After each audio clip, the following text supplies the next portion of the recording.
और आज चर्चा है जासूसी की। जी हां, वायर और दुनिया की 16 अन्य मीडिया संस्थानों की इस खबर के मुताबिक इस्राएली कंपनी एनएसओ के एक सॉफ्टवेयर पेगासस के जरिए कुछ देश अपने ही नागरिकों की जासूसी करवा रहे थे। और वायर की इस खबर के मुताबिक भारत के 40 पत्रकारों की जासूसी कराई गई। 40 पत्रकारों के। इत्तेफाकन इनमें से कई ऐसे पत्रकार हैं जो सत्ता से मुश्किल सवाल करते हैं। इत्तेफाकन इनमें से कई ऐसे पत्रकार हैं जिन्होंने अमित शाह के बेटे जय शाह के बारे में स्टोरी की थी जो अमूमन लोग डरते थे करने को। इत्तेफाकन इनमें से कई ऐसे पत्रकार हैं जो भारतीय जनता पार्टी की गालीबाज ट्रोल मशीनरी, उनके पूरे प्रचार तंत्र को एक्सपोज करने का काम कर रहे थे। इत्तेफाकन इनमें से ऐसे भी पत्रकार हैं जिन्होंने अडानी, अंबानी जैसे बड़े बड़े दिग्गजों, उद्योगपतियों के पूरे काम पर बोलने की हिम्मत की। आज मैं आपसे एक सवाल पूछना चाहता हूं दोस्तों। भारत सरकार की प्रतिक्रिया आ गई है आपके स्क्रीन पर। भारत सरकार का कहना है कि हम किसी भी तरह की अनऑथराइज्ड जासूसी नहीं कराते, यानी कि बगैर अधिकृत किए हम जासूसी नहीं कराते। हम फ्रीडम ऑफ एक्सप्रेशन यानी कि अभिव्यक्ति की आजादी में हमारा पूरा विश्वास है। मैं भारत सरकार से पूछना चाहता हूं, अगर यह जासूसी आपने नहीं करवाई, क्योंकि देखिए इस्राएली कंपनी एनएसओ का संविधान साफ तौर पर क्या कहता है मैं आपको बताता हूं। यह देखिए, उन्होंने इस पूरे मुद्दे पर अपनी तरफ से एक प्रतिक्रिया जारी की है। आपकी स्क्रीन पर यह प्रतिक्रिया दिखाई दे रही है। इसमें उन्होंने कहा है कि हम ये जो सॉफ्टवेयर है पेगासस सिर्फ उन्हीं सरकारों को देते हैं जिनके साथ हमारा करार है, जिनके साथ हमारा समझौता है। हम ये किसी भी सरकार को नहीं देते हैं। हम सिर्फ इसे सरकारों को देते हैं और इसका इस्तेमाल उन लोगों के खिलाफ किया जाता है जो या तो किसी गंभीर अपराध में लगे हों या आतंकवादी गतिविधियों में लगे हों। इन पत्रकारों के चेहरे देखिए, सिद्धार्थ वरदराजन, रोहिणी सिंह, स्वाति चतुर्वेदी, पौरंजय गुहा ठाकुरता, एम.के. वेणु, ये तमाम वो पत्रकार हैं जिन्होंने सत्ता से सवाल पूछने की हिमाकत की। क्या इनमें से कोई भी आपको आतंकवादी दिखाई देता है? बताइए। तो पेगासस का झूठ यहीं पकड़ा गया। सवाल मेरा अपनी सरकार से है। भारत सरकार ने अपने इस बयान में, जो इस वक्त आप अपने स्क्रीन पर देख रहे हैं, उन्होंने इस पूरे मामले से पल्ला झाड़ लिया है और इसे फिशिंग एक्सपेडिशन बताया, यानी कि मच्छी मारना एक तरह से। तो मैं आपसे एक सवाल पूछना चाहता हूं। इन तीन चेहरों को देखिए, देश के प्रधानमंत्री नरेंद्र मोदी, देश के गृह मंत्री अमित शाह और देश के राष्ट्रीय सुरक्षा सलाहकार अजीत डोभाल। कल्पना कीजिए कि अगर इनके मोबाइल फोन्स में पेगासस सॉफ्टवेयर इंस्टॉल हो जाए, किसी तरह से इंस्टॉल हो जाए, क्या आप अंदाजा लगा सकते हैं कि उसके बाद देश को कितना बड़ा झटका लग सकता है?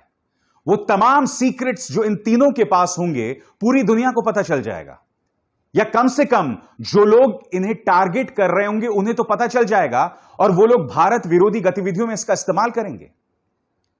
इसलिए बहुत जरूरी हो जाता है कि ये जो पूरा मामला है ऑपरेशन पेगासस, इस बात पर संयुक्त संसदीय समिति जांच करे, नंबर 1। नंबर 2, इस मामले की अध्यक्षता सुप्रीम कोर्ट के एक रिटायर्ड जज करें जो इस मामले की जांच करें, क्योंकि इसका सीधा नाता हमारे देश की राष्ट्रीय सुरक्षा के साथ भी है। मैं अभी ह्यूमन राइट्स की बात ही नहीं कर रहा हूं दोस्तों। मैं ये कह ही नहीं रहा हूं, जिन पत्रकारों का मैंने जिक्र किया आपके सामने, ये उनके अपने मानवाधिकार की भी बात है। क्या ये इत्तेफाक है कि ये तमाम पत्रकार जो हैं वो सत्ता से सवाल करते हैं? हालांकि मैं एक बात स्पष्ट कर दूं, अभी जो और जांच आने वाली है उसमें मोदी सरकार के 2 मंत्री भी हैं, बताया जा रहा है। सुप्रीम कोर्ट के एक सिटिंग जज भी हैं। यानी कि यह सरकार कथित तौर पर अलेजेडली इन लोगों की जांच भी कर रही थी, यानी कि 2 मंत्री जो कि उनके अपने हैं उनकी भी जांच कर रही थी। तो मैं चाहता हूं कि इन तमाम सवालों के जवाब यह सरकार दे, क्योंकि इस पेगासस के जरिए लोगों की जान गई है। दोस्तों, मैं आपको बताना चाहूंगा कि non profit organisation forbidden stories और फ्रंटलाइन ने इस मुद्दे पर एक डॉक्यूमेंट्री की है और इस डॉक्यूमेंट्री ने बहुत ही चौंकाने वाली बात सामने उभर कर आई है। सबसे पहले इस डॉक्यूमेंट्री का यह हिस्सा देखिए। इसमें आप देख सकते हैं सऊदी अरब के पत्रकार जमाल खशोगी तुर्की में सऊदी अरब दूतावास के अंदर प्रवेश कर रहे हैं। यह इनकी आखिरी तस्वीर है।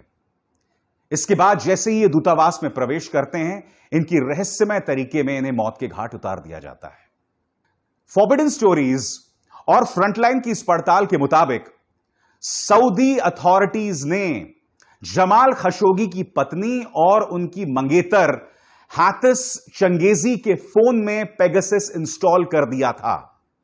उन्होंने उनकी मंगेतर और उनकी पत्नी के फोन को हैक कर लिया था और उसके जरिए उन्हें पता चल रहा था कि जमाल खशोगी कहां और कब जा रहा है। यानी कि इस हैकिंग के जरिए और इस हैकिंग का परिणाम यह हुआ कि जमाल खशोगी को मौत के घाट उतार दिया गया। मैं आपको बताना चाहता हूं, वॉशिंगटन पोस्ट की डाना प्रीस्ट ने हातिस चंगेजी, जो कि जमाल खशोगी की मंगेतर थीं, उनसे मुलाकात की और मुलाकात में उन्हें बताया कि किस तरह से आपका फोन हैक किया गया था और उसी का परिणाम था कि आपके मंगेतर जमाल खशोगी की हत्या हो गई। देखिए। Dana Priest and a producer working for Frontline and Forbidden Stories met with Hatice to verify if her phone had in fact been hacked. What I'm doing is basically a backup, and based on this backup we will look if there is any trace of infection, past or current. What we're looking for is traces of a software called Pegasus. I remember the first days after the murder, a lot of times they try to hack my email. And then Gmail was sending to me emails that time. Someone tried to open your account or something like that. The simple ones are like that message. The really sophisticated ones, they don't need a message. They don't need you to do anything. Really? Yeah. दोस्तों, इसके बाद क्या होता है, Dana priest उनके phone से जुड़ी हुई तमाम जानकारी लेके पहुंचती हैं एमनेस्टी इंटरनेशनल के ट्रूथ लैब्स और वहां पर उसकी जांच की जाती है।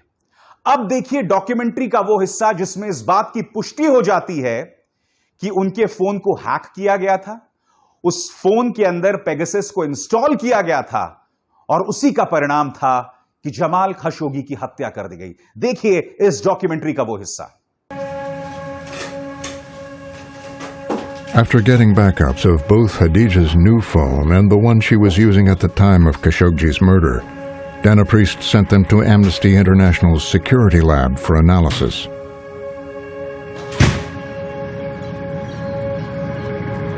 A few hours later, while on the way back to the airport, she received a call with the results.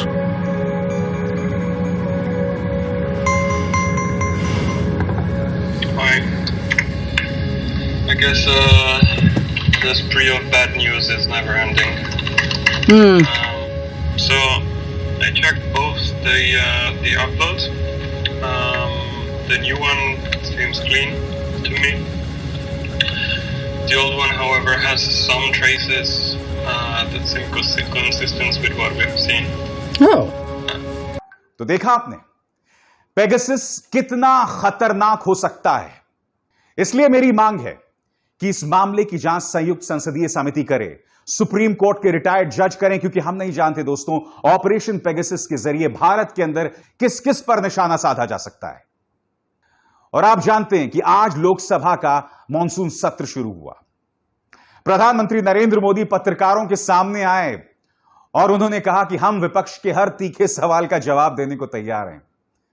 प्रधानमंत्री, अगर यह सच है कि हमारी ही सरकार हमारे पत्रकारों की, आपके मंत्रियों की जासूसी करवा रही थी, तो आपके इस बयान के कोई मायने नहीं है। क्या कहा प्रधानमंत्री ने, आप खुद सुनिए। मैं सभी माननीय सांसदों से, सभी राजनीतिक दलों से आग्रह करूंगा कि वो तीखे से तीखे सवाल पूछें, धारदार सवाल पूछें, लेकिन शांत वातावरण में सरकार को जवाब का मौका भी दें, ताकि जनता जनार्दन के पास सत्य पहुंचाने से लोकतंत्र को भी ताकत मिलती है, जनता का भी विश्वास बढ़ता है और देश की गति भी तेज होती है, प्रगति की। वाकई प्रधानमंत्री का यह बयान सुन के मुझे हंसी आ रही है दोस्तों। आप कह रहे हैं कि हम हर तरह के तीखे सवालों के जवाब देने को तैयार हैं। कहां? इस रिपोर्ट के मुताबिक तो सरकार कथित तौर पर अपने ही पत्रकारों की जासूसी करवा रही थी। और आप ये नहीं कह सकते, आप ये बिल्कुल नहीं कह सकते कि इस मामले से हमारा कोई लेना देना नहीं है, क्योंकि पेगासस तो साफ तौर पर कह रहा है कि हम ये टेक्नोलॉजी, इस्राएल की कंपनी एनएसओ साफ तौर पर कह रही है कि हम ये टेक्नोलॉजी सिर्फ सरकारों को देते हैं। और अगर कोई और इसकी जासूसी करवा रहा था, यानी कि सरकार इसकी जासूसी नहीं करवा रही थी, तो यह तो और भी चिंता की बात है। जैसे मैंने कार्यक्रम की शुरुआत में कहा, इस तरीके से तो ये हमारे प्रधानमंत्री के फोन को हैक कर सकते हैं, राष्ट्रीय सुरक्षा सलाहकार के फोन को हैक कर सकते हैं, देश के गृह मंत्री अमित शाह के फोन को हैक कर सकते हैं। क्या भारत एक बनाना रिपब्लिक है? क्या भारत एक फेल्ड स्टेट है? नहीं है। हमारा तो वो देश है जिसके प्रधानमंत्री का 56 इंच का सीना है। तो क्या इन तमाम चीजों की जांच नहीं होनी चाहिए? दोस्तों, मैं आपको बताना चाहूंगा कि आज संसद भवन के अंदर सरकार पूरी तरह से घिरी दिखाई दी। जैसे ही प्रधानमंत्री खड़े हुए अपना भाषण देने, तब विपक्ष ने किसानों के खिलाफ जो 3 कानून हैं उसे खत्म करने की उन्होंने मांग की। और प्रधानमंत्री को यह मौका मिल गया अपनी सियासत खेलने के लिए, क्योंकि उत्तर प्रदेश के चुनाव आने वाले हैं और आप जानते हैं ओबीसी और दलित वोट्स के क्या मायने हैं। यहां पर प्रधानमंत्री ने अपना राजनीतिक शगुफा छोड़ दिया। सुनिए। सामाजिक आर्थिक रूप से पिछड़े वर्ग से हैं, ओबीसी समाज से हैं, बहुत बड़ी मात्रा में उनको मंत्रिपरिषद में मौका मिला, उनका परिचय करने का आनंद होता। हर बेंच पर से बैंक को थपथपा करके उनका गौरव किया गया होता।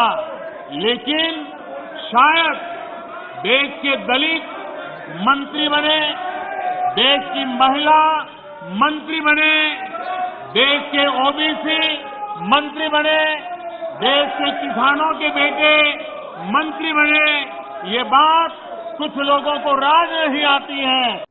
अगर आप एक मजबूत सरकार हैं तो ये रुदाली छोड़िए। अगर आप एक मजबूत सरकार हैं तो अपने नागरिकों को परेशान करना छोड़िए, क्योंकि एक अमेरिकी कंपनी की जांच से बात सामने उभर कर आई थी कि इस पूरे एल्गार परिषद भीमा कोरेगांव मामले में रोना विल्सन नाम के एक एक्टिविस्ट के कंप्यूटर में को हैक करके उसमें जानकारी डाली गई, उसमें सबूत प्लांट किए गए और उसी के चलते कई लोगों की गिरफ्तारी की गई। यह मामला बहुत गंभीर है दोस्तों। पिछले 1 साल से लोग जेल में सड़ रहे हैं। यह शख्स स्टैन स्वामी, जेल में इनकी मौत भी हो गई। इनमें से कई ऐसे लोग थे जो दबे कुचलों आदिवासियों के लिए आवाज बुलंद कर रहे थे। वो अब भी जेल के अंदर हैं। वो चाहते तो अमेरिका में सुख शांति भरी जिंदगी बिताते, मगर उन्होंने ऐसा नहीं किया। आज गैर वाजिब तरीकों से, अलोकतांत्रिक तरीकों से लोगों को टारगेट किया जा रहा है। इस पर जल्द लगाम लगनी चाहिए। जवाबदेह बनिए। लोगों की समस्याओं के प्रति उनको बरगलाने के लिए, उन्हें भ्रमित करने के लिए इन तमाम चीजों का इस्तेमाल मत कीजिए। समझे आप? खैर, न्यूज चक्र में हम ये तमाम मुद्दे उठाते रहेंगे। अभिसार शर्मा को दीजिए इजाजत। नमस्कार।